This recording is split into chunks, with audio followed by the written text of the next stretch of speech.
Then more or less we want to get a feel for the OODA loop source, but then more importantly, we want to kind of see how Apple tried to apply it and get some lessons out of it. So I'll give you like 10 minutes to read and then another 5 minutes to discuss, and then we have a collective discussion in the room.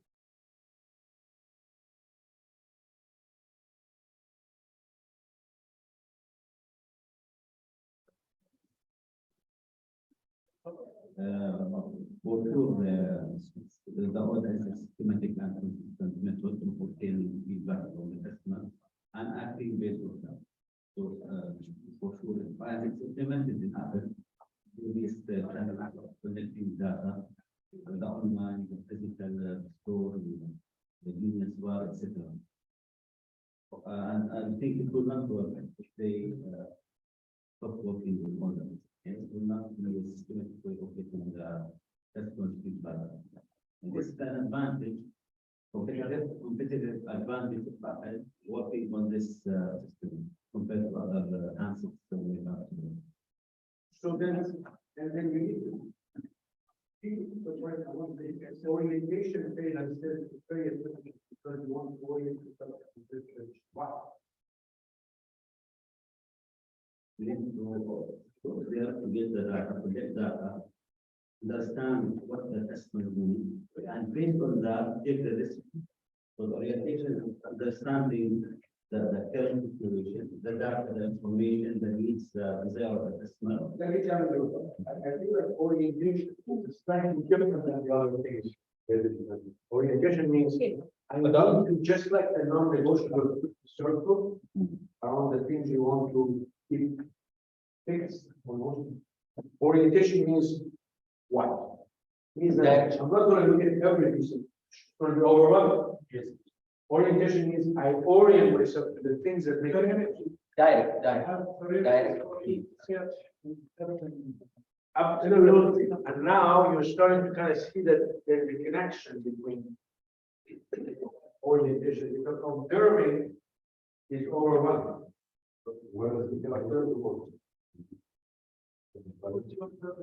Prioritizing, and also not only prioritizing, but also drawing the circle.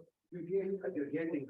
Before aggregating, what I'm trying to get you to see that there is method to this, in a sense that we want to take lessons that at the end of the day, we need to be clear what makes a difference for us. And when we're going to go look at Apple and what kind of strategy that's, because at the end of the day, and everything we say is too simple. Of course, It's like to say collect and solve.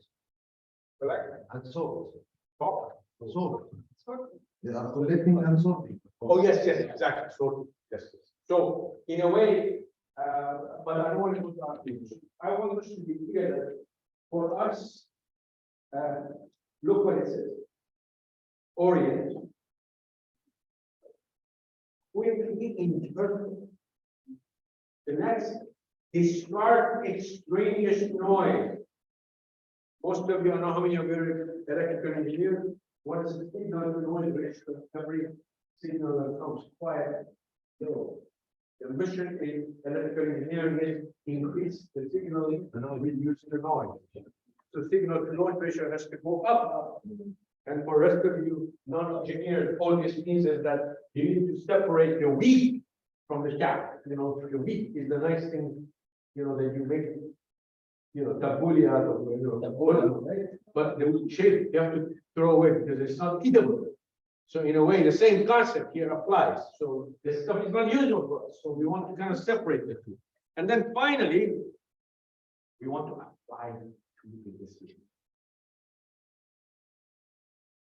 Now, the next, I'd like you to tell us, it says, a key feature of aligned business, who has the microphone? Who wants to go to the last paragraph? Says, a key feature of aligned business, what? I'm not certain. No, you go ahead. Like opening the door. No, you go ahead.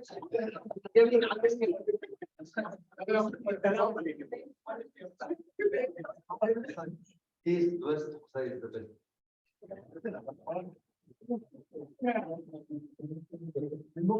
يعني اليوم بقى يعني تألق ومبكر يعني أنا عنصر ده اللي GPS. You're done something very good. Okay. It's a non-negotiable baby. Okay, so decide and then superior focus on the front line for alignment. Transmission belt, remember I said the strategy is to connect to the online. Now that we are clear, let's move to Apple. Apple decided to do something fascinating. What did they try to do after they introduced the iPhone? They established these massive number of stores. They didn't have stores. I don't know if you knew that. The stores was something new. So, tell us, who wants to go? Yalla. Please. Okay. Yes.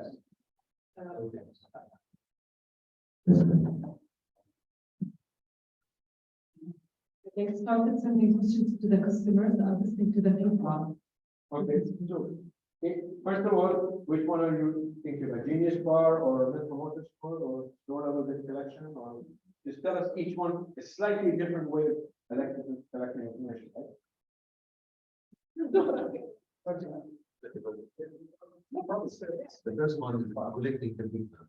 Was the first step. Then they share the data through the FAS. Yes. Then they try. How? Tell us. How? They send the messages for the customers and receive the feedback.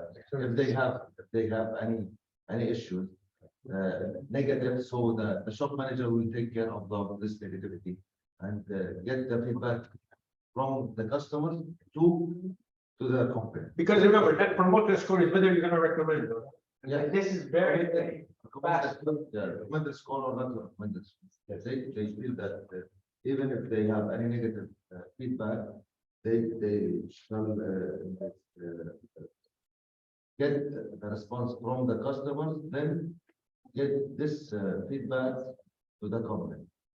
So, for instance, one news was when the stores were so crowded with customers that trouble identifying sensitive. They even change the t-shirt color. Yeah. Can you believe the level of details these people go to get that right? That's when I say aligned the top strategy to the bottom, that's what we need. Details matter. You look at my Facebook page, my students call me Dr. Bijan Nitty Gritty Azad. Nitty Gritty is details. Details matter. Wow. Those are the details that will make a difference in implementing the strategy. Make it come to life. Detail is detail. Detail is detail. Thank you. That's detail.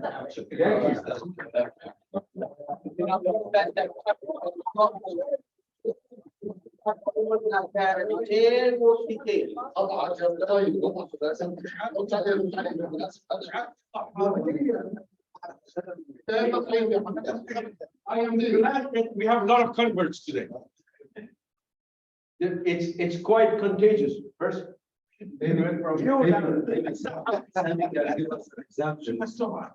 Sammy Krishan, can you give us an example? We try to use it in our flagship. It's from a company, it's product company. There is a tracker tool, you can put it in the seat. They track all the customer inside the shop.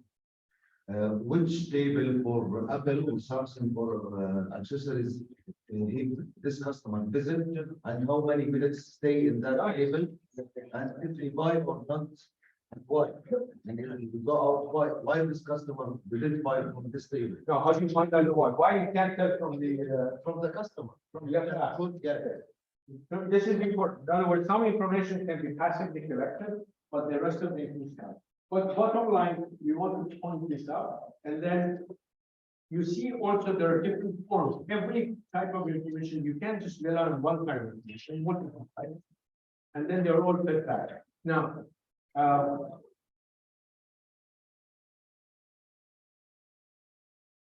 one of you read out for us what did exactly Tim Cook say?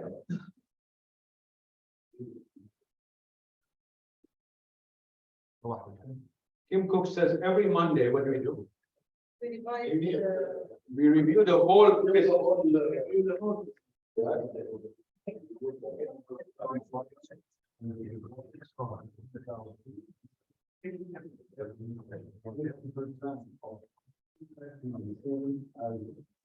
For the last week, and we just go down to every single week.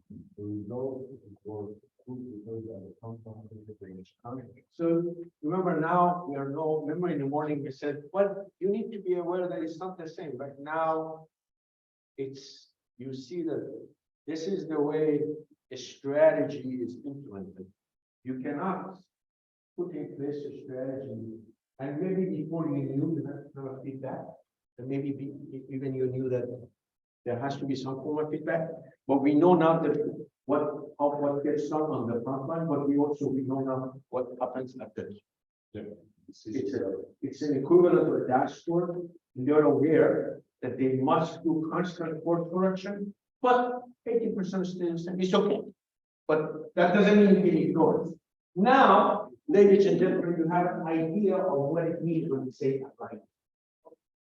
Much more, I call it, you have a tangible feel for it. You have touch and feel of a strategy, scratch and a sniff of a strategy. A strategy is alive. That's what we mean by alignment. It is not trivial. You can't have the strategy tucked in a drawer and it's okay. The CEO knows about it. The rest of us don't have to worry about it. This is the way to bring it down. Now, let me share with you an interesting point about the stores, because the stores is something we just talked about. Yeah, go ahead. I fully understand the importance of going into details and viewing details of programming actions. This would be creating some differentiation that we need against our competitors, proving our products and services. I fully understand.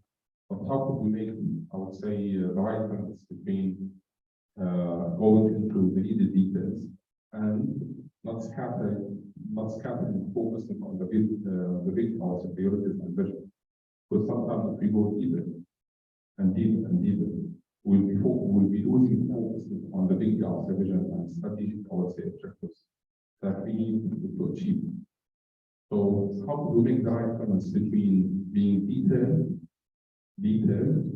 and focus on the differentiation edges that we need against our competitors, and as well, not losing the focus on the big vision. You bring up a point that's, from my point of view, what I call tactical. It's a tactical issue of attention management. Managing the meaning, managing the process of decision making. I know very well, most companies have a tendency. I'm not saying you're like that. But I know it's in my university, for instance, they have management. I'm part of we have multiple layers. I'm part of the advisory committee of the School of Business. And then what I hear sometimes is that we pay too much attention to the wrong people, not enough attention to the right people. That's very important. But most importantly, we have a tendency to have meetings with very poor agenda management based on what is important in that week, in that month, or in that. And I told people, because this to me is tactical, I'm talking about the fact that this is not so much you can formulate a good strategy, but what I call this is I work with a lot of small companies. And the small companies have problems with what we get over money. But the problem with a lot of companies is that they actually start losing focus precisely because of what's the antidote to that? Come to the meeting prepared. I like the phase of the rule, which is every meeting should have a memo in advance of the decisions we have to make. And those decisions, if they're not taken, we stay until we make those decisions. And not only that, we limit the number of time. So what you're bringing up, by the way, there are a couple of blogs I subscribe to. One of them has a wonderful thing for public speakers. It says, how to manage meetings in management. And it turns out one of the things we do very badly is management. We are managers, but we need to be special. So to me, that's a question of meeting management as opposed to management of details and then lack of focus.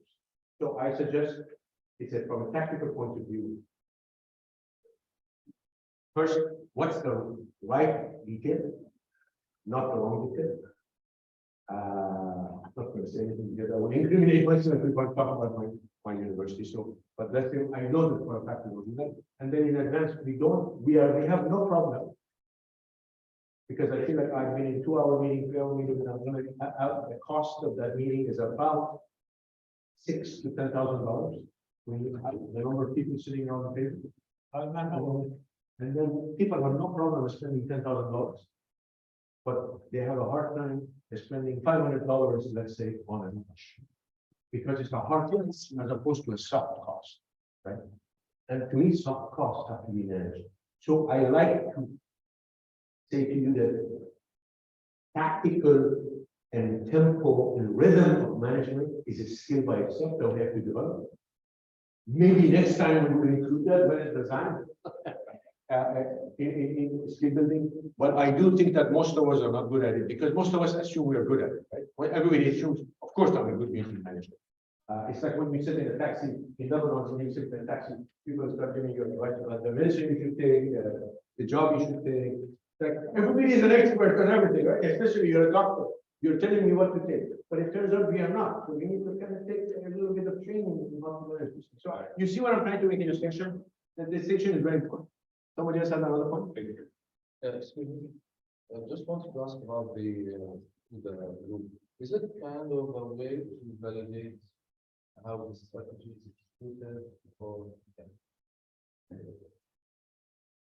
أخذ دورك يا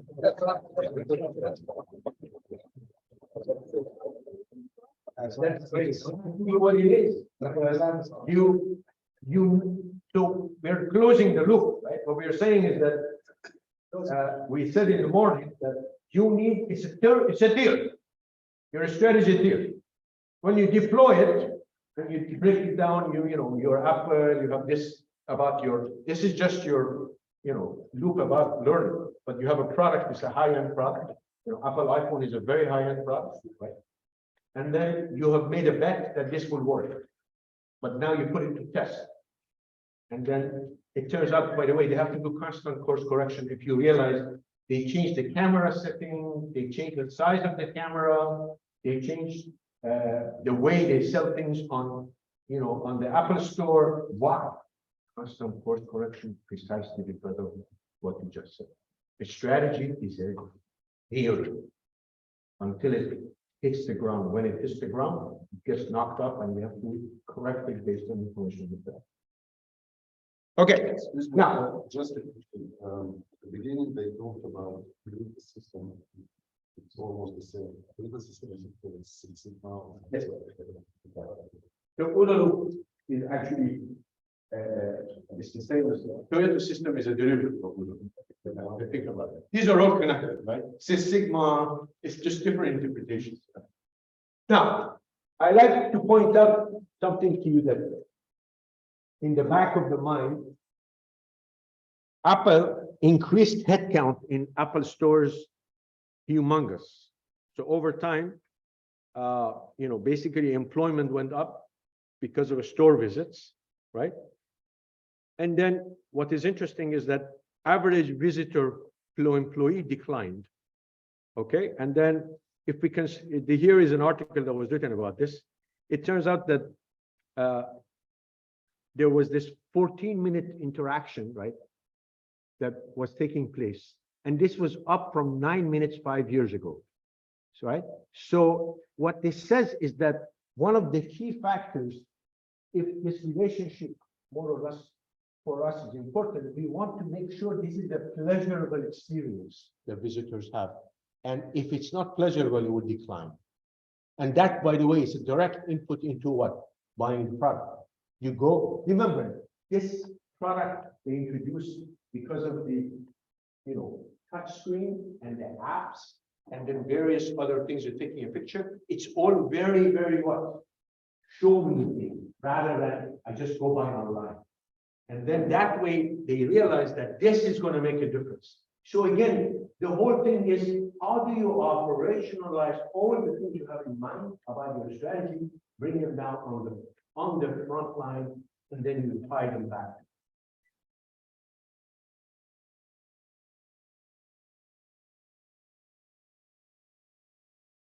So let me wrap up this discussion.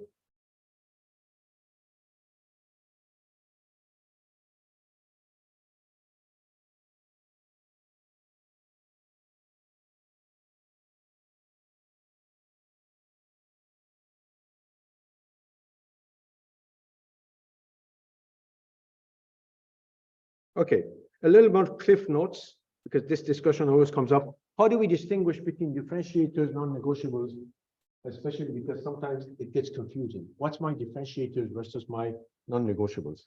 In the past, that has come up. This didn't come up today, but I just want to highlight for you. Think of non-negotiables as the things you have control over, right? And then somehow these have to be incorporated in your processes and procedures. And then differentiators are what the customers see.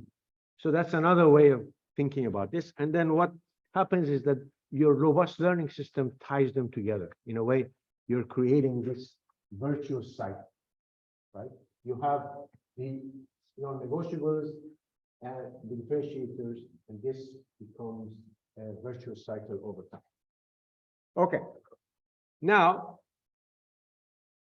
a little bit about when it works is great, but when it doesn't work, we have problems. So we know that alignment can collapse if differentiators are not tied to non-negotiables and robust learning system. And of course, I think you know very well what was happening to these companies on the left. Do you ever remember this? Yeah. It was an amazing piece of hardware. It did a lot, and it was very advanced. By the way, at the time, Nokia was putting out 60 to 70 products a year. BlackBerry was focusing on BlackBerry Mail, but kind of not catching on with the fact that there are these other things which are the apps. Yeah, right. So of course, over time, these companies today, more or less, are no more. And of course, these companies have taken over. Why? Both of these companies failed to link differentiator to the non-negotiables and also being able to be feedback. So this is, we want to be clear that yes, this is the price of not thinking of your strategy like this. So more or less now we tie this together.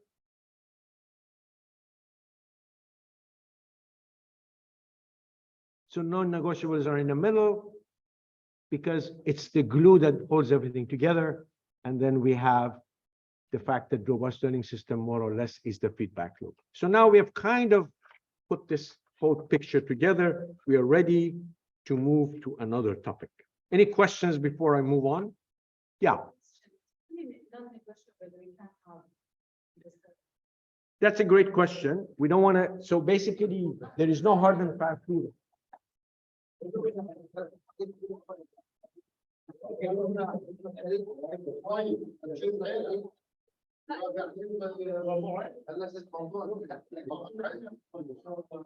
There is something Seems like we're gonna go around, everybody's gonna receive a prize. So, rule of thumb is, it should be between 1 and 2 hands. Can't be more, often 1 hand. Because it can't be that many things. And then that goes back to the circle I do. Few things are not negotiable, the rest can be, because otherwise you tie yourself, you tie your hands back and you can't do a thing. Right? But we realize there are very few things you want to treat like. Okay, now, is there any other questions? Okay, let's move on.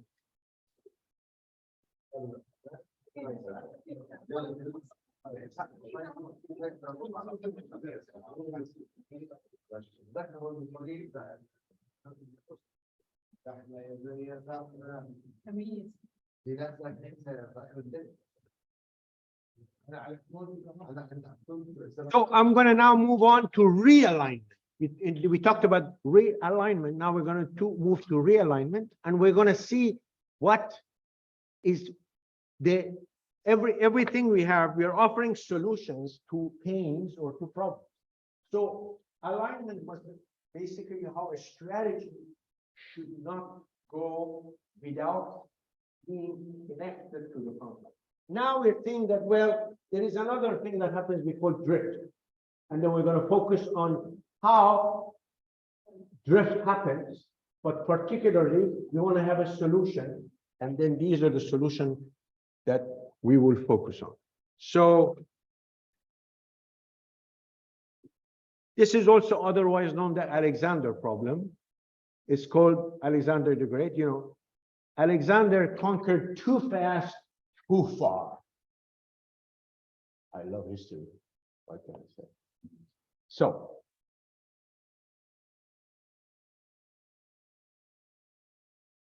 he basically extended the empire of the Greece all the way, you know, from Mediterranean all the way to Indian Ocean, right?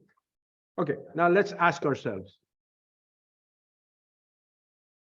The most common cause of a strategy going out of alignment, bad economic environment, bad market, or lack of focus. Let's see how many people agree with the first one. How many people agree with the first one? 1, 2. 2, okay. How many people agree with the second one? 1, 2. We should watch the better.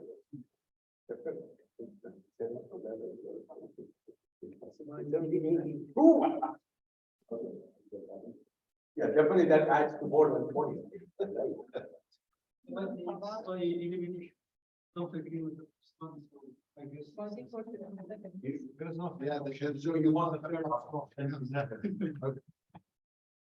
So let's see. Obviously the first one is good, but I said the most common. I'm not saying any cause, the most common cause of lack of alignment.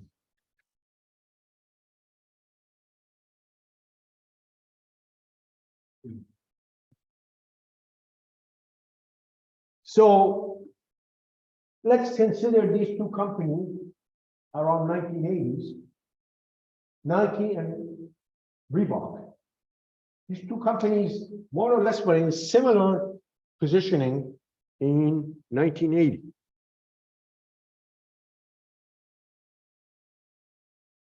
One of them, fascinatingly, over a 15-year period, pulled away, right? And succeeded quite well, while the other one did not. So let's see, what is growing out of alignment looks like in practice. What's fascinating is that you can tell a lot of stories by the way you take on projects, what projects to do, what merger acquisition you try to do, what initiatives you launch, what products you launch, and where are you going. So Reebok invested in Boston Whaler Company, which is a boat company. Also, they made an alliance with, close alliance with Lacroix and Footwear. And fascinatingly, their profits over a 15-year period went down. Now, already one can see in hindsight, vision is always 2020, right? We know that hindsight always gives you 2020. Because at the time it was 1987, you say, yeah, why not? Let's invest in an unsinkable boat company. You cannot sink this boat, even no matter how hard we try. And you think about, yeah, it's a good investment. And then you say, shoe company, boat, shoe company, boat. Interesting. What do we want to do? We want to project an image that we are unsinkable. Maybe. The other one is we want to project an image that we are into fashionable shoes. Ralph Lauren, nice polo on a polo player on a horse. Yes, makes sense. Perhaps, perhaps not.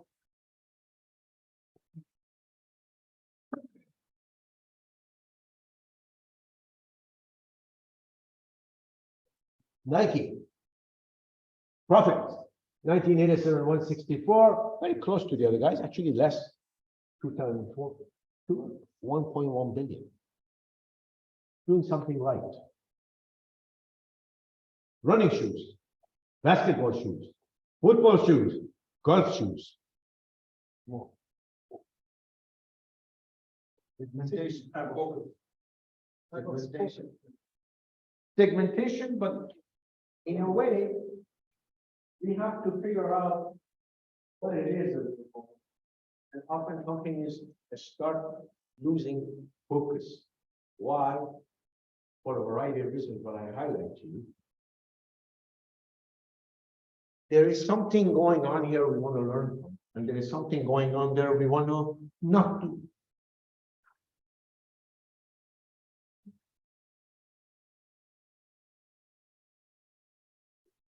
So it turns out in most companies, especially if things are going okay, you start drifting. And then drift causes problems. Now, when I say drifting, I want to be clear what I mean. If you watch the movie Fast and Furious Tokyo Drift, you think that's not the drift I'm talking about. Right? That's just doing fancy work with cars. I'm talking about drifting like this, that you hit a cliff or you hit the shore, you know, basically the groundwater, the ground level is so low in terms of depth of water, and voila, you have a shipwreck that unfortunately you can't get out of. Right? So this is what we are talking about. We're talking about mission. I love the military. You guys always have nice words they've invented because they think about it a lot and they worry about it. So it means that you want to be careful because this will take you places you don't want to go.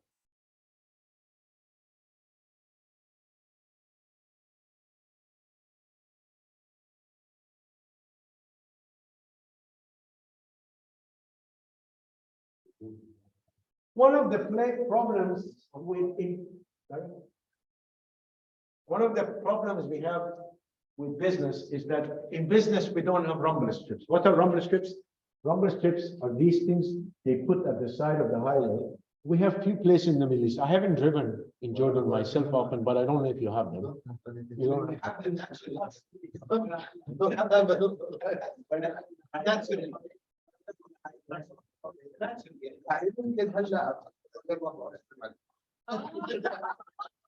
So trust me, they do it. So, and then they also have these grooves that they do. These are called grooves or rumble strips.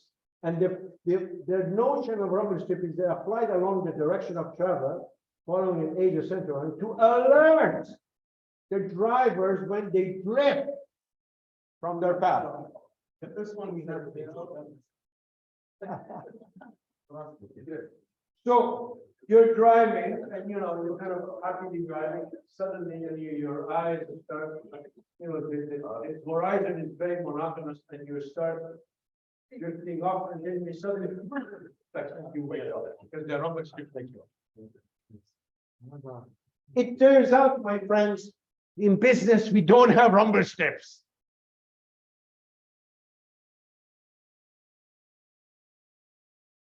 Maybe sometimes the KPI is not the LF. You need KPIs to alert you. Worse than that, we don't even have guardrails. At least some places, for instance, they say there is a cliff or there is a fall. Rumble strip is just for rearing up. You want to avoid going over a cliff. So you want to prevent. So we in business, we often neither have guardrails nor we have rumble strips. That's why drift happens in the woods. Because we kind of feel like, yeah, we invested in shoes. What's happening? What's the word? Yeah, these shoes will help you get on the boat. No, maybe we project an image. You know, it's kind of in line with having an ambassador. So Nike has an ambassador system. They go to, you know, high price, you know, like Michael Jordan or other people, and then these are their ambassadors. And then maybe somebody says, you know what? If we get and buy a boat company and it's unsinkable, well, maybe we have the same effect. What? Not exactly. Not exactly the same. So.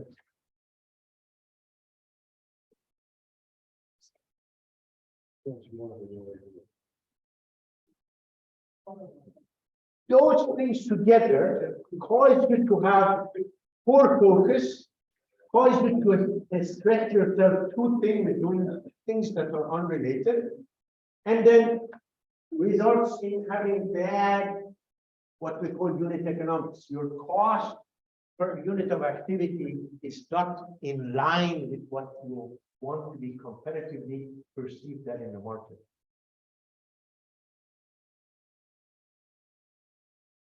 I like to call this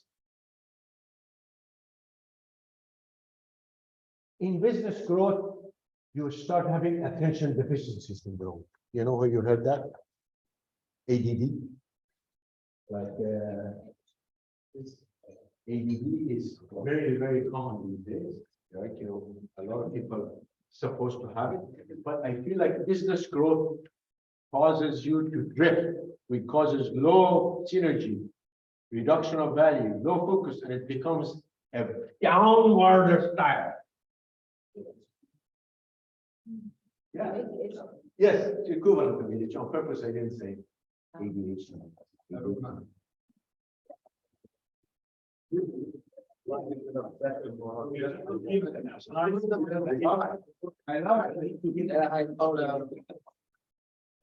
Yes, at this stage.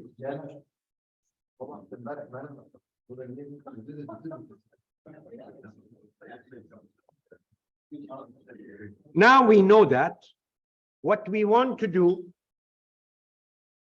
we want a prescription drug to reverse it. It turns out it's possible. You need to develop and to have two skills. One of them is disciplined, focused on core business and what is adjacent next to it.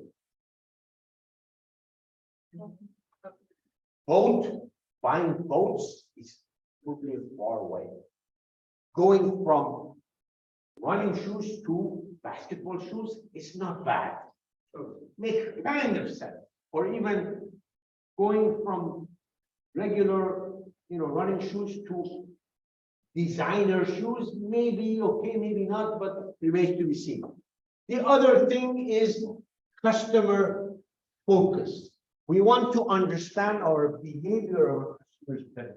It turns out if you do those two things, even if you do one of them, you have a better chance of over time realigning with keeping alignment with the customer, which we call realignment. So in a way, we have these pains, and therefore we are likely to keep on mission. Just one. Yeah. Yeah, sometimes and over business evolution, we are by design wanted to serve because today core business is working for time. 10, 15 years ago, the core business, for example, all telecoms used to be connectivity, only to deliver connectivity. with the evolution of the over-the-top and revenues and so on, in apply, of course, they should still keep focusing on the connectivity because it's the enabler, but at the same time, jumping into another business streams, opportunities, bank system, mobile, that diversification. I don't know if that is supposed to. You and I agree.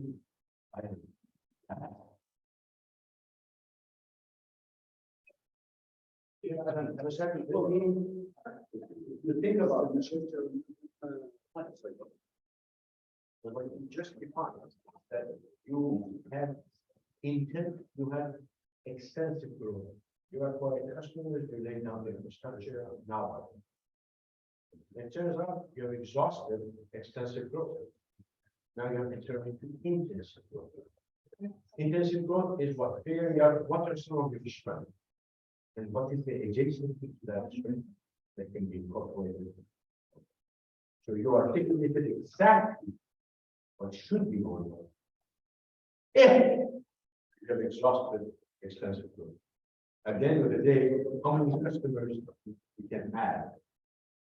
Not that many, but additional services, improving services, going to things that are close to us. By the way, some of the fintech companies are doing things I know for a fact. Because I work with some of the local companies, startups who have pitched their ideas to telecoms. Most telecoms have not been open to going the fintech route. They're afraid, they're worried, this is not something they know.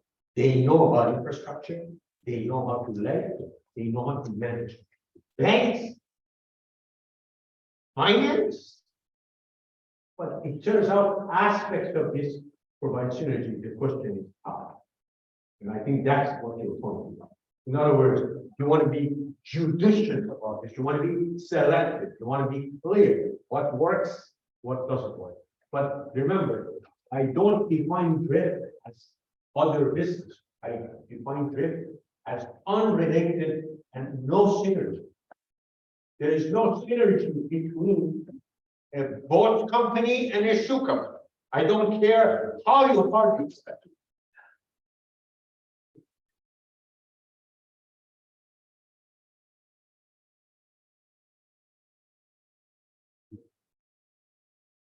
So we want basically to be clear, disciplined growth process effectively brings what?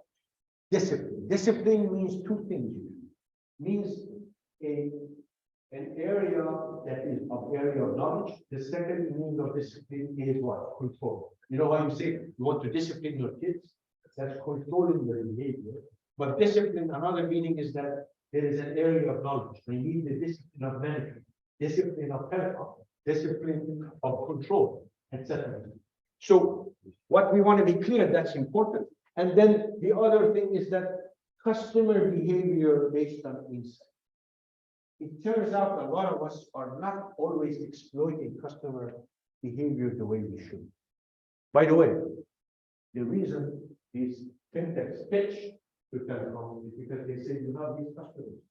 You know when they call, you know what, how much calls are the say you are the Mohammed of knowing what these customers do. So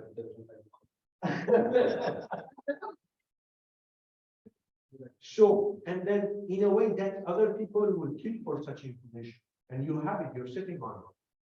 But the point is that it has to be harnessed. I am sympathetic to what the telecoms, reluctance to just jump in. You want to kind of look at it, see what works, what doesn't work. Let's see more details what this means.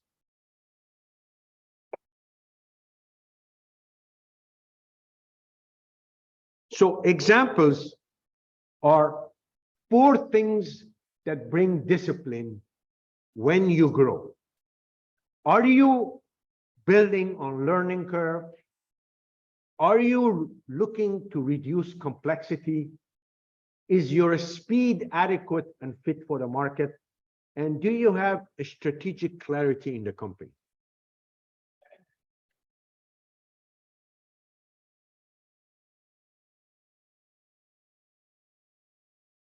GE Capital, by the way, GE got out of GE Capital about after they had the new CEO, but before they had that, one of the key things they have done is that they had basically effectively produced a core area of knowledge, and then they started applying it in other areas, and therefore, you know, Mubadala, GE Capital, Banco GE Capital in, you know, Latin America, and GE Capital Fleet Services, and then GE Money.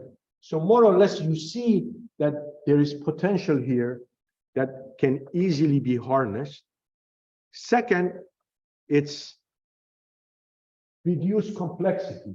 So what you want to be clear that some people would say, is there a synergy between Crest as toothpaste and Crest as whitening agent versus Crest as toothbrush? Again, you want to be clear, making toothpaste is not the same as making toothbrush, right? Manufacturing of toothbrush is not the same skills. Whitening is close, but you want to understand the synergy between. That's why you want to be clear what drift means and what drift doesn't mean. Complementary service. Yes, very much so. And it's, by the way, it's at the product level. It's not at the company level. Yay! Bravo!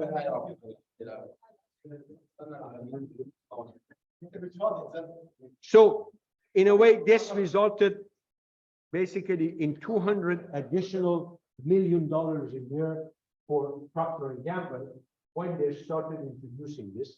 And that, of course, GE is well known for doing that. We have them in orange. We have orange money, now orange them.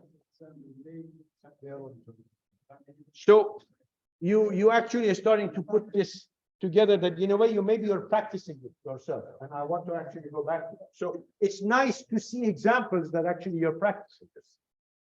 Now, let's look at one of your competitors. Vodafone.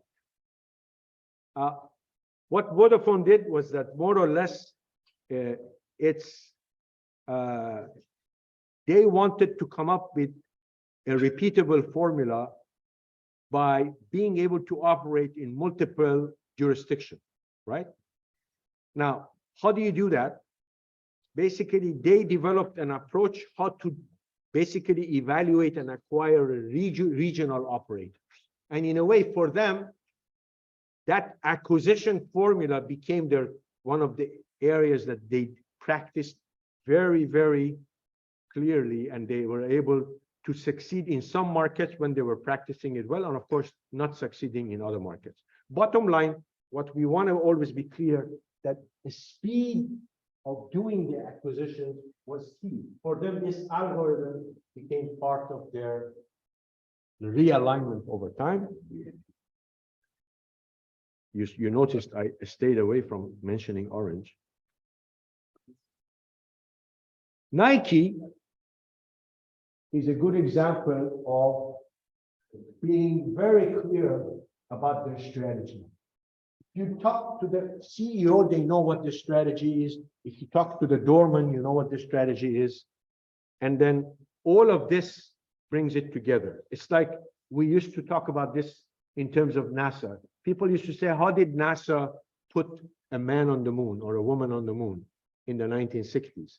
One of the reasons was the strategic clarity. A strategy in the drawer is useless. A strategy in the mind of everybody so that they understand their role in it is key. Top, middle, front line, everybody knew that the company's approach was we want to expand to other, what? Both footwear, but also other sports. And then this becomes a formula.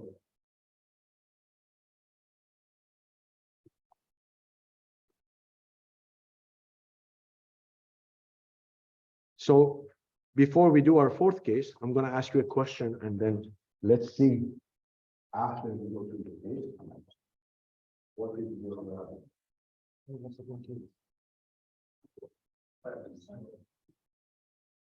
So this is Polo. Which is most important to Nike's growth?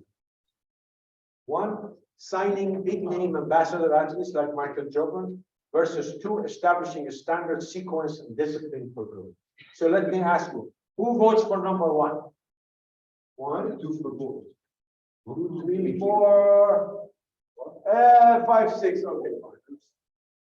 Who votes for number two? أول مرة نعمل مرتين إنه ساعة بجوز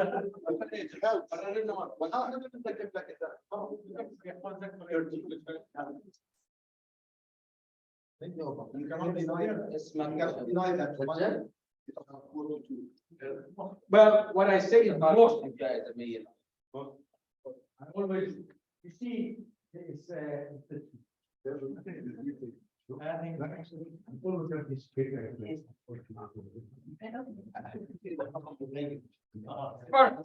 So let's do the next piece.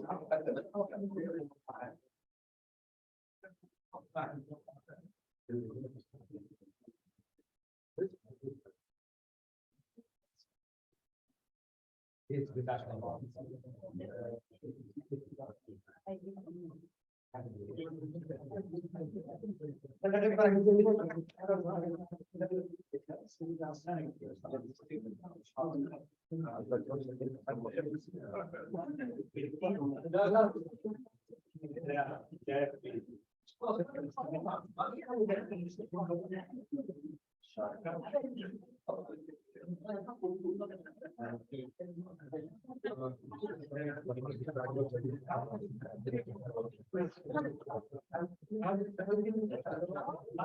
Okay, so what I like you to do, I like you to, oops.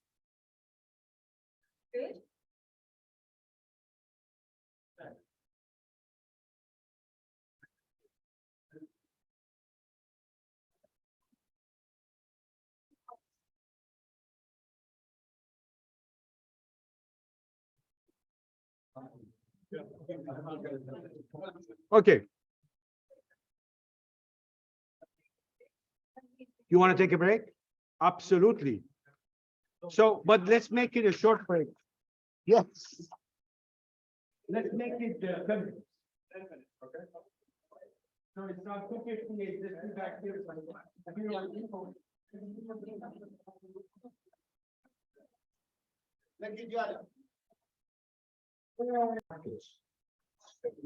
Big US market, Canadian market, Mexican market. Then you go to in another English speaking market in Europe and. So the horizontal, and what is important to see that just because you make good shoes doesn't mean you're gonna make good t-shirt. Right? Be clear. Manufacturing shoes, very different from manufacturing t-shirt. And then not only that, then you want to make more or less jogging pants. Then you want to make hats. Then you go from there making basketball. Basketball is traditionally made of either rubber or plastic. That is not the same. And then you want to move into geographies because in a way now, geography, we said, is one of the key areas you want to expand your penetration.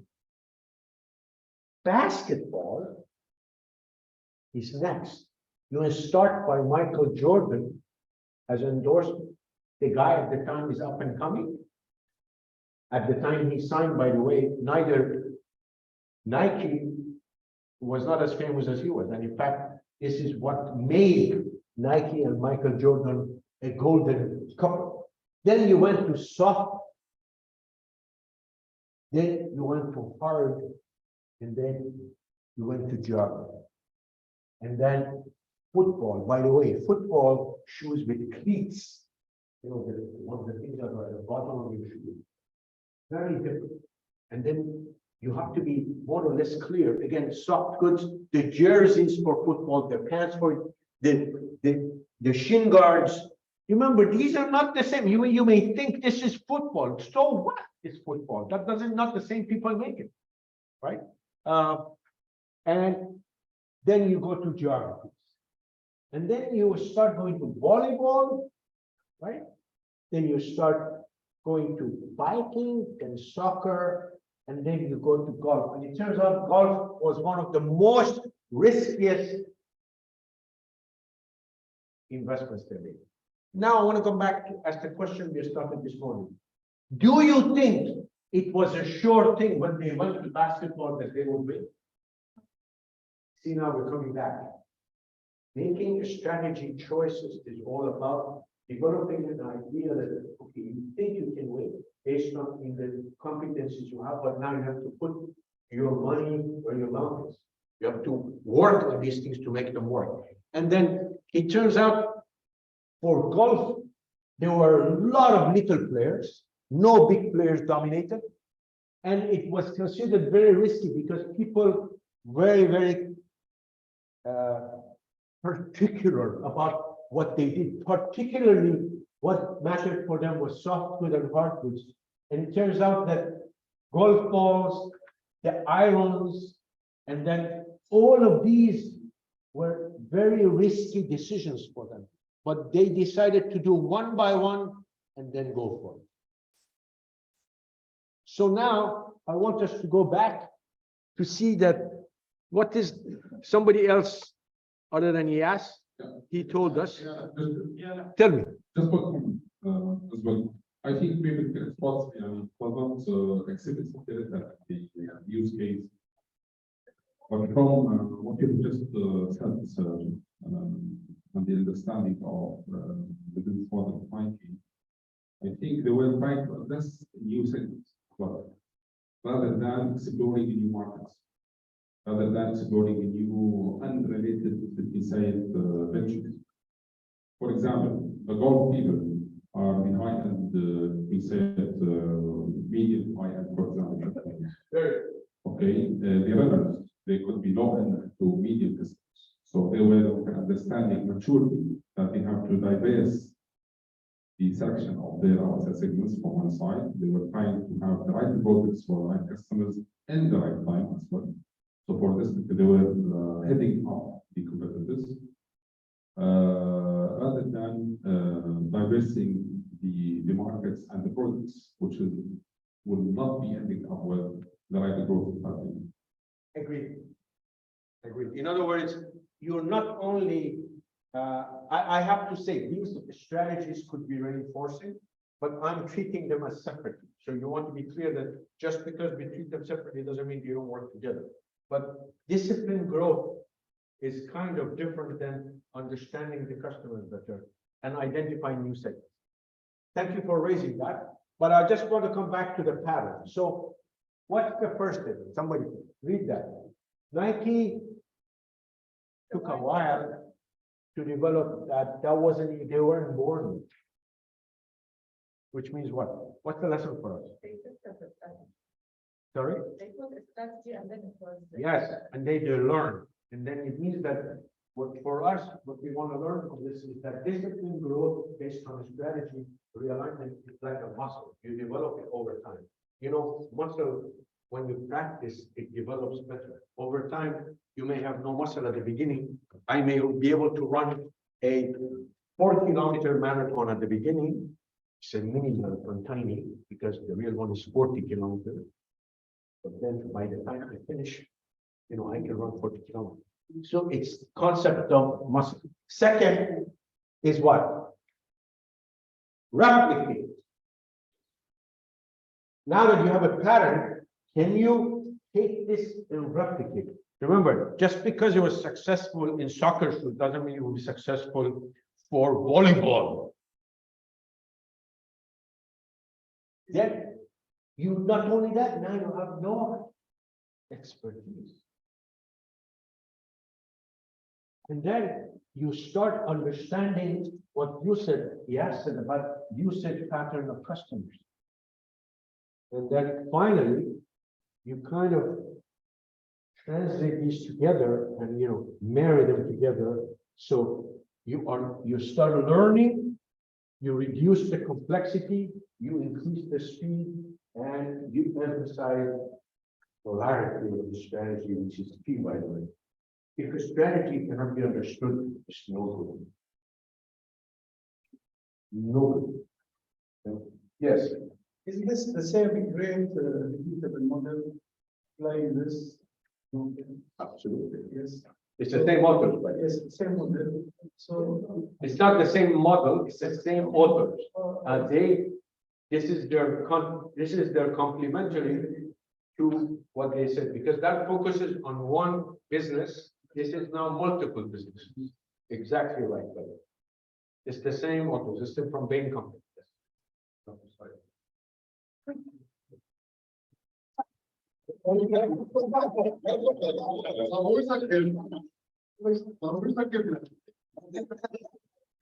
So can you guys, can somebody relate to this? Does this relate to, first of all, are we clear at what we would look? No brain. Good. Now that we agree on that, can we relate this somehow to what we have done before or what we would like to?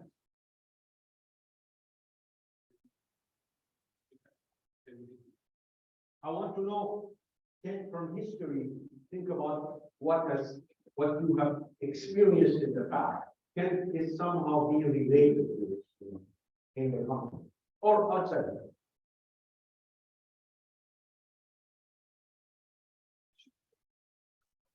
All the companies, telecom companies are working from this when they were only voice and then get it done. So we utilize the same customer, for example, model and others, maybe adjusted because of it is data, not voice. So I think it is similar in some but maybe not in the full pattern, but it is similar. So what you're highlighting, this is why I thank you for raising this, because I want you to think about the fact that maybe you were doing these things, but you were not calling this. So what now you have the terminology and also the mental model that this works, and so we need to replicate it. We need to think like this, because one of the things you want to take away from today is a way of thinking about strategy and alignment, and then realign, because these two go together. And then this gives you an approach, a set of vocabulary, a mental model, and this together helps you in understanding the strategy and in also feedback. Because when you are in charge of the future of the company, so in a way, management, percolates up. So more or less, you want to think about the fact that you start applying, or at least maybe even refining these concepts. Okay, let's proceed to the last part.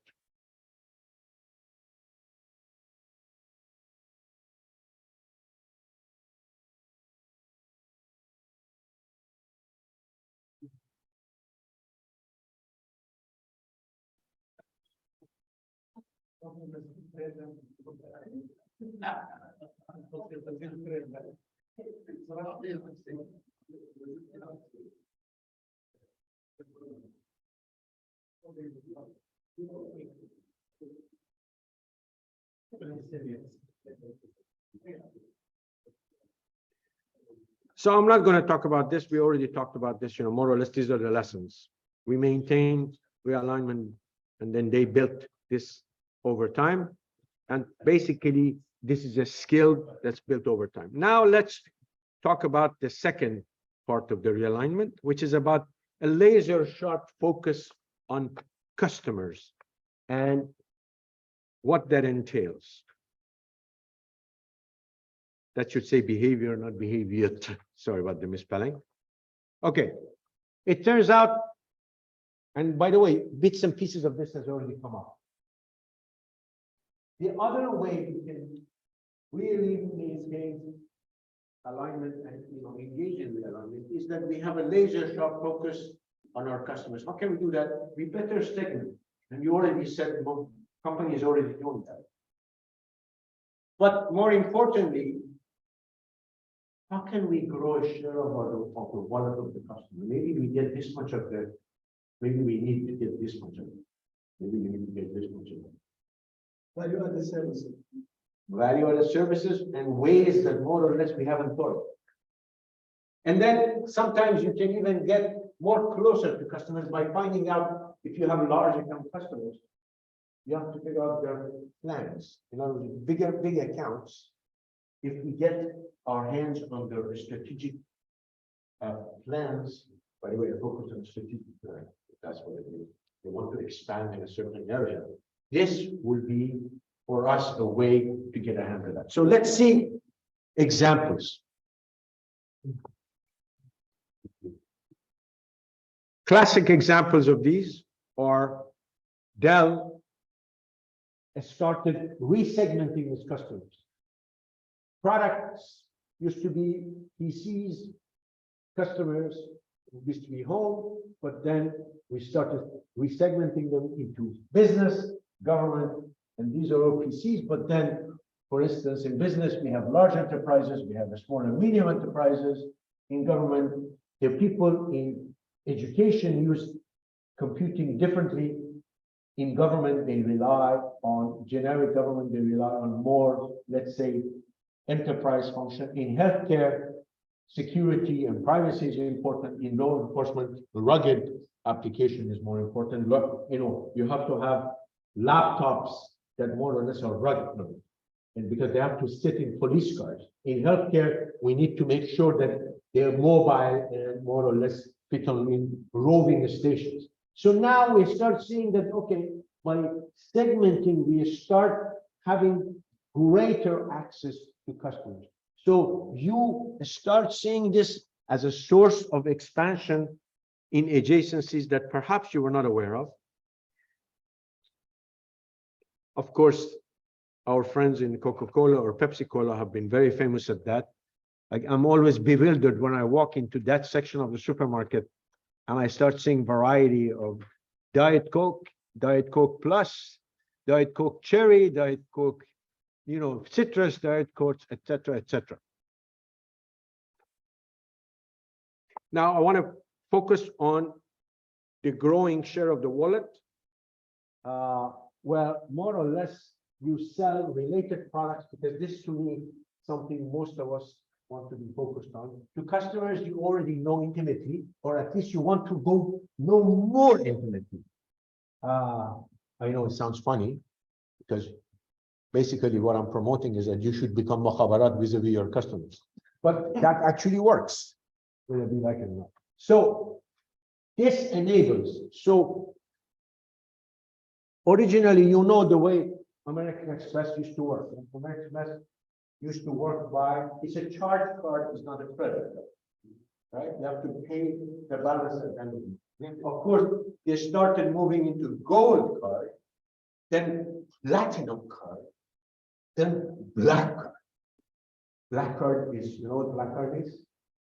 You arrive in, I don't know, Switzerland, and now it snowed in the airport. This airport is closed. You arrive there, you say you have to stay at the airport. We can't even take you out of the airport. If you call American Express, they bring you a SUV, and they take you up to the Alps or wherever you're going because you have a black card. I've heard of this. I know some people who have a black card. I don't have one, and I'm envious of this, but I know it works. Bottom line, you see the expansion more or less. You start going in certain direction because you're developing different products. But these guys are thinking, well, why should it be a charge card? Why can't we have a credit? A credit card is that you can have a revolving credit line, and therefore you don't have to pay the balance at the end of the month. And lo and behold, for each of these, you start developing what? The growing share of the wallet. In fact, same people usually hold a regular Amex card and an Optima card.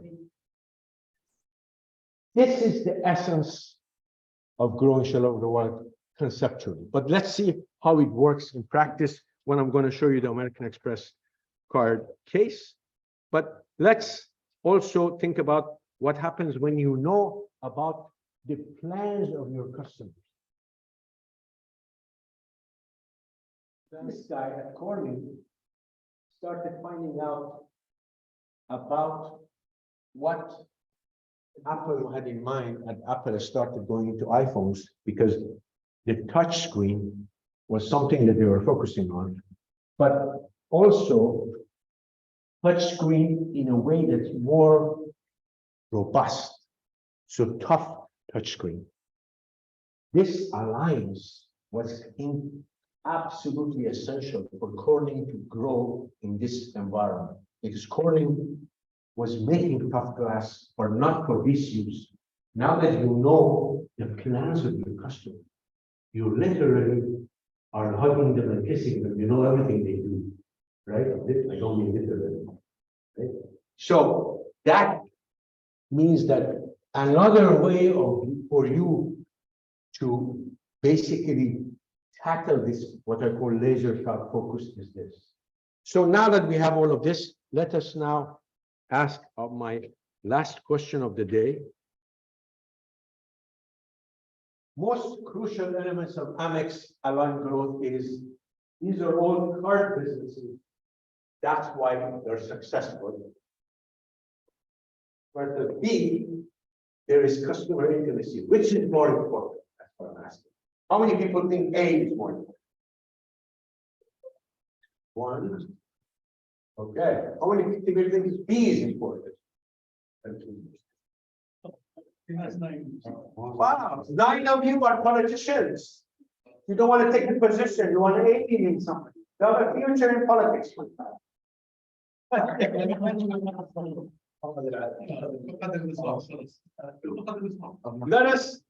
Let us now discuss that case. I'm running through this because I want to make sure we are able to finish on time. So, Hannah, can you help me distribute the Amex case, please?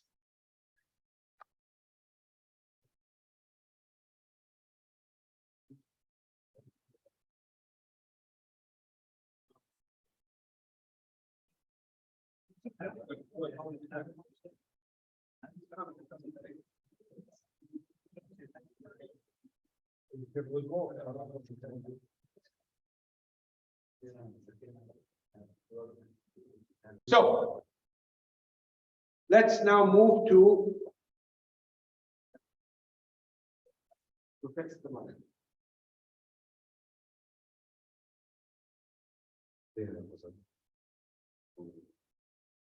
Okay, so we now move to the second approach, which is these guys were put in place, and what do they do?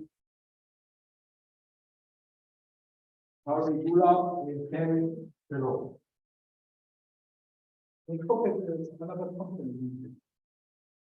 They basically realign on the card base as the key thing, but then between 1995 and at the time when this book was written in 2002, the stock price increased by almost 300%.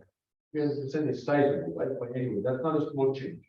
So they built on customer knowledge, right? So what we want to be clear,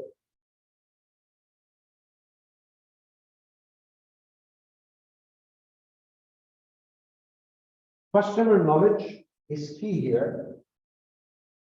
The three adjacency elements, the next two, each designed to target finer and finer segments of American Express card numbers base, targeting a higher percentage of customers spending through these new instruments more precisely tailored to their needs.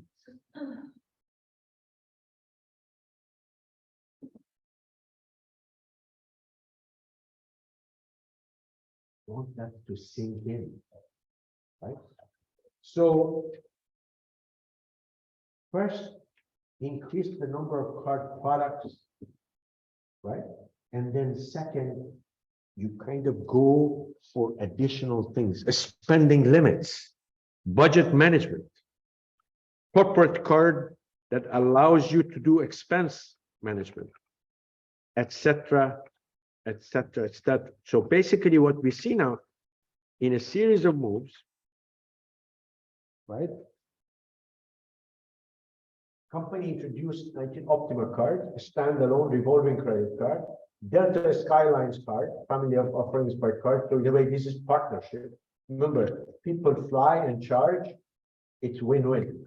a special purpose business card such as for purchasing, and blue credit card with a special internet payment feature, and then Centurion Black Card, which I mentioned.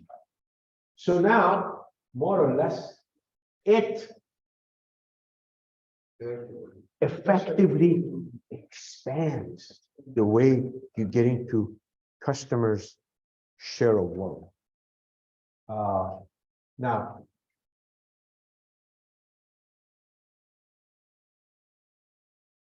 how does this work?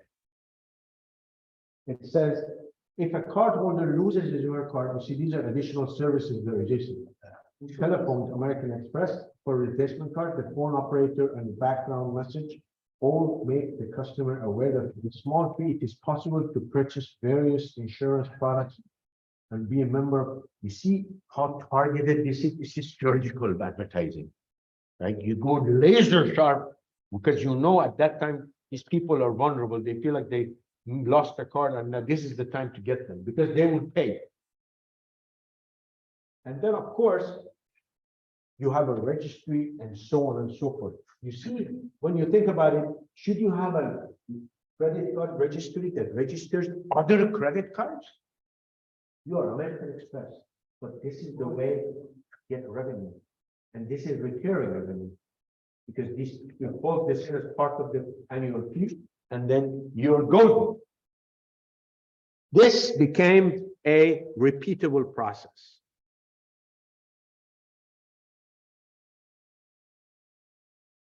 So, single card product with no add-on services into a sophisticated family of targeted financial instruments for consumers, small business, large corporation, varying by what?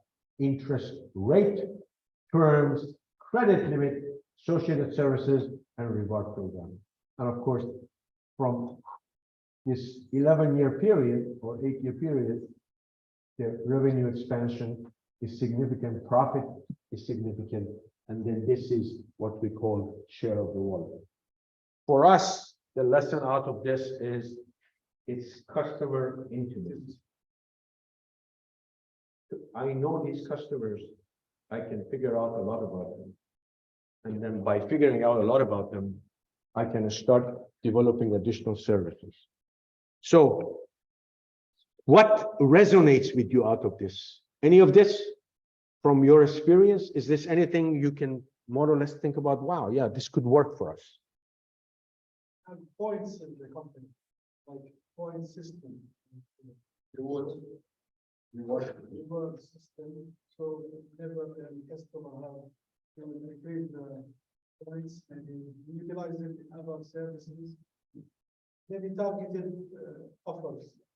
But exactly, but also the lesson out of this that this is just the beginning, right? We have a lot more insight that we are sitting on. So you want to think of this as you are sitting in an oil well and you didn't know. So you need to start digging, and the moment you start digging, you find out what? You can sell the oil, you can sell the refined oil, you can start developing, oil byproduct. Petroleum has lots of byproducts. Like Facebook was done with the other companies that dig the information for customers. Exactly. Well, They sell the information to others. yeah, now Facebook probably is a not good example because Facebook has some questionable practices. Yes, but in general, I agree with you. Okay. I want to now move to make a conclusion out of this and take us forward. Let's see. Where are we?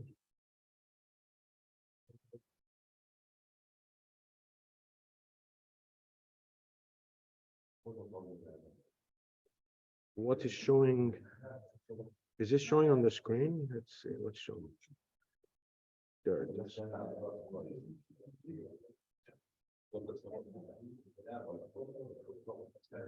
So the reason I was showing you this is that selling related products to customers, in other words, growing share of the wallet is putting on your night vision goggles and capitalizing and knowing your customers. So in a way, you start seeing things before you couldn't see. Because these are the things what the customer is. Now that you know these things, you can kind of apply them and more or less make money out of them. Because without the night vision goggles, you didn't know these things existed at night. And now that you put them on, a lot more stuff is visible. Okay, let's now start wrapping up. We started the day by saying strategy is not a strategic plan. By now, I hope you are convinced. That's not the case. And indeed, we said that if you want to make a strategy is about answering these 4 questions, and you have to be clear that if you form a strategy, basically, for you, the outcome is unknown. And it's an untested theory. What are the 4 questions?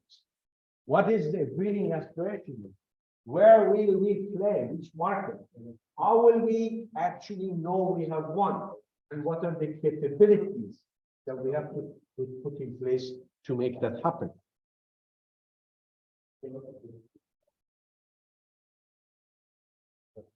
We looked at the Southwest example, and sure enough, we had quite a few of the elements.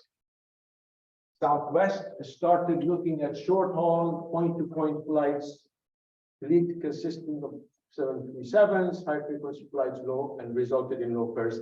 This is all based on airplanes in the air make money, airplanes on the ground lose money. Then I moved to introducing the notion that you need to have a strategy, assuming you have a strategy like that. Now you need to worry about, is it aligned or not? Because at the end of the day, if the top management knows that strategy, but on the ground people don't know, you have a problem. And more or less, we made an example out of the Battle of All. And that resulted in us creating these 3 things and relating them. Differentiators are important in the eyes of the customers. Non-negotiables translate those into the things inside the company that we don't want to compromise on, and we need to link the 3. So, examples of these were done via different companies, how they do. We use the example of, Vanguard and also Tetra Pak, and then we use the notion of non-negotiable to see that a non-negotiable in a strategy is critical, because any strategy must depend on things that you can't compromise on, but a lot of other things that probably you can, and therefore we draw the circle. And therefore, this is a contract, and as I mentioned, you can't have more than a handful of these. Then we went to the case of robust learning system, that unless you have a robust learning system in a way that you are able to observe, but orient yourself to decide what is critical for you to look at, what is not critical, decide, and then act, and then after you've acted, you've generated data, and then you create this virtuous loop. And then, of course, we use the example of Apple to show that that's the case. Then we went on to kind of look at, say, yes, this is fine and dandy, but if you don't pay attention and make it work, companies on the left did not pay attention, companies on the right did, i.e., Nokia and BlackBerry are in the more or less, they had a bad day, more like they had bad years. And then, of course, Samsung and iPhone are doing well. Then we said this is how the triangle now is more or less maybe into a more comprehensive framework for us to think about alignment, because we related not only differentiators to the value chain and the technical and information infrastructure, but we also added the non-negotiables. It's a nice framework. It's very concise. It's very small, compact. You can kind of remember it.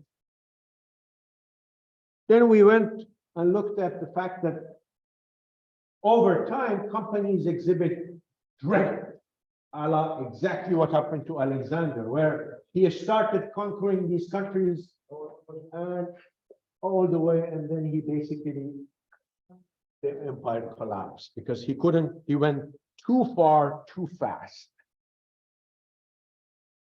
Don't fall into the same problem because a poorly aligned or lack of alignment is bad, but more importantly, it can lead to lack of continuous alignment, what we call misalignment, which is this phenomenon, which more or less you get attention deficiency syndrome, and then you start, expanding in areas that drain you rather than help you. Why that happens?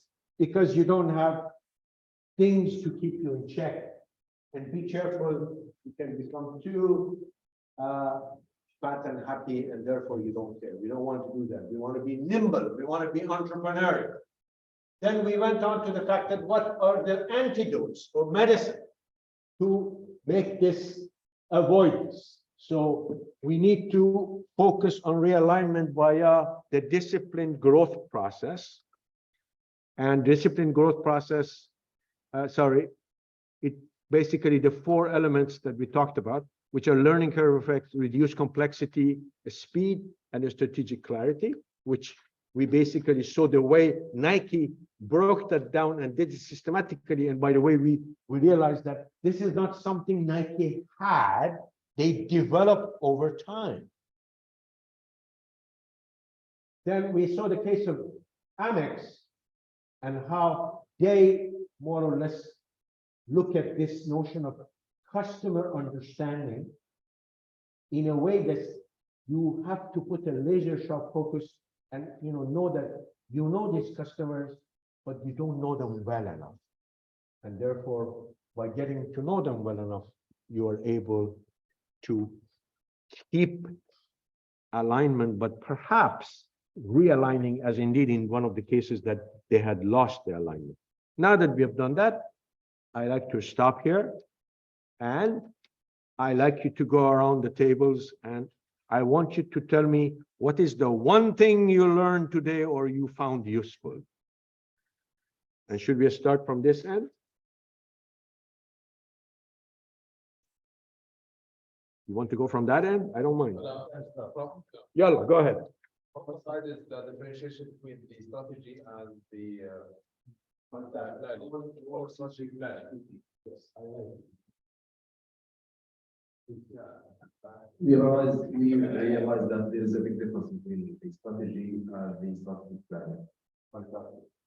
And also I think we dig deep in those terms.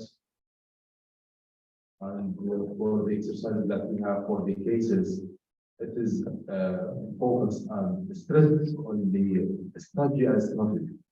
So I think we got the feedback that we have learned and know in practically the differentiation between those terms. Fantastic. Great. Next, please keep your comments. Yeah, just pass it on. I want everybody to at least say a sentence or two. Please keep it brief because we want to address everybody. Fortunately, we are at 4:30, so on purpose, I moved a little bit more agile in the afternoon so that you're out of here by 5. Right? I know you want to go home. You've had enough strategy for a day. Go ahead. A proper alignment is the most important actions must the company take it in some time to reflect even more growth to maintain the benefit. I love it. Data and information should be very clear and simple so we can take actions. Yes, This is one of the, information, the OODA loop. Yes. yes, the cases of the observe, orient, decide, and they act. Fantastic. I like the robust learning system, which is a solid base for the strategic plan and the adjacent elements for reinforcement, reinforced thinking between the elements. Excellent. Great. I will say that I was struck by the 4 questions from the strategy that I would go back and maybe advise them and align my strategy with the four questions, ask myself about those questions, Great. and always remember that focus is the key. Yes, great. Thank you, Hadi. On my side, I think, the concept of non-negotiable, I'll go back and see what are they in my. Great, great. I like it. The most important thing that we see that we maybe need to rediscuss internally. And said, what is our principles and others, and to have a simple and clear message to the all the leads up to down, in order to be have this restriction and what is can be changed or Can we compromise with them? For me, I think the alliance is one of the key things that need to be considered. As you said, all level of companies should be aware of strategy, starting from top management, leading to the government and so on. The other thing that I think is very important is the focus. And considering that strategy itself, building strategy is continuous things, not one yes. This need to be always enhanced and considering attention to the changes to the market. Wonderful. Thank you. I will not repeat what they said, but It's okay. non-negotiables are important for our organization, and I like the OODA. It's useful. Great. Thank you. So I would say that having a clear focus strategy is crucial. And to have a simple plan to execute the strategy and cascading it down from all the teams is also very important. Along with the non-negotiables in the middle. So when everyone knows what are these, it makes it much easier to implement the strategy. Wonderful. Thank you for tying it together. So I mean, they said You can it, say whatever. They said it. What is now? they said it all, I think there is a non-negotiable and focus on the core business and its synergy is key, not to drift, as we tend sometimes, a lot of times, to drift into different domains, and that's weakness. Very good. Excellent. I know. So first, we can either look at the strategy, the strategy development. And there is three jobs that we do this starting, but are the non-negotiable, negotiable rules, then differentiation. Then also the difference between drifting and diversity. Nice. Great. Thank you. To add to that, the customer comes first. Very good. Well said, guys. Differentiation, but particularly in a non-negotiable, simple way to reach frontliners in a simple manner to be, I would say, easily demonstrated to customers. Excellent. Thank you. Here, Oreos will, the OODA, one question of the strategy and clear alignment. Fantastic. Thank you.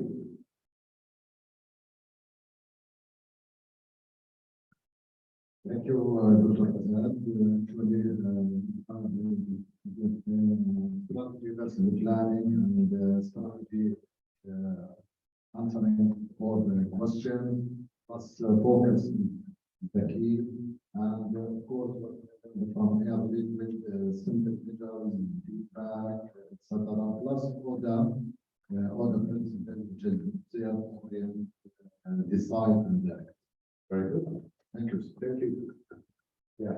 Thank you, sir. Actually, adding to what my colleague said, actually regarding the question that I'm asking about details and the relatively details, if I'm not losing the focus on vision. So we have to actually rewrite the details that will be resulting in having the very, let me say, differentiated or supports for our customers based on their feedbacks. for this one, new community. Thank you, yeah, nice one. يعني I have no additional words. Thank you so much for that, for this inspirational session for us. Because we learned a lot today and thank you so much for your kind self. Thank you. Thank you. Appreciate it. Okay, so for me, it was simply, I would say, making choices that fits together, very important. And when we say choices, because usually when we say choices what to do, but it also includes what not to do. Yeah, so this is for me was important that I wanted to focus on. But it's one of the main things of what my colleagues said. Thank you very much. So, another negotiable is was the Yes. I mean, things, and I think other thing about the model. Thank you. For me, mainly the strategy needs to be very clear and understood by all company levels and estimated to all levels in all the compliance. And then the negotiation, I think in our Facebook, we think about the knowledge. Do we have such learnings? And how to develop such knowledge? I'm really happy because this should trigger for you to think, not just necessarily happen. Thank you. First of all, thank you, and one thing mentioned, another thing was mentioned. It's okay, you can say it again, whatever makes it good. This, we have linked the negotiation and if I'm all together, how would this are the things that are on this, practice. Thank you. Thank you. Thank you. For me, this strategic planning. And if you wanted to do it with your should answer for the question. And for me, the operation is strategic evaluation and let the new today. Excellent. Thank you. Strategy should be aligned, simple and straightforward with the top middle and frontline, focusing on and core business cases. Repeated reports for alignment all of them and on tuning this strategy and achieve all the company to be. Did anybody not to speak? Great. Fantastic. So I'm really happy. I did not speak. Who? Yeah, exactly. So, it's been a pleasure being with you and I love the participation, especially the clapping. I love the clapping. It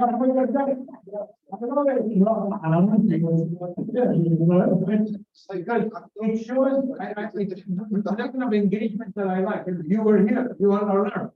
This is one of the nice things when I do. So.